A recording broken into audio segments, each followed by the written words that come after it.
Hey YouTube, this is my Multimat.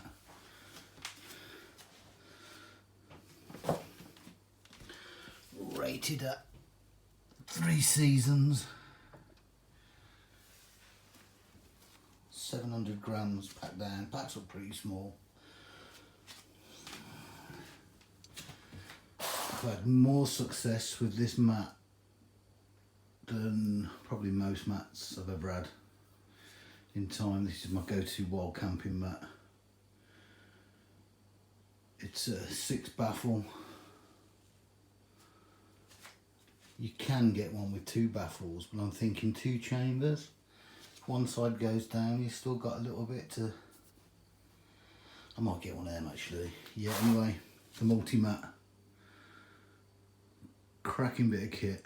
Bit awkward to fold up, but once you get the knack, it's sweet.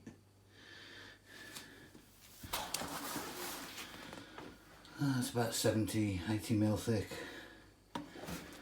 And it's comfy. Can be a little slidey if you're on a bit of a tilt. But I love that mat. Multimat. 3 season compact air.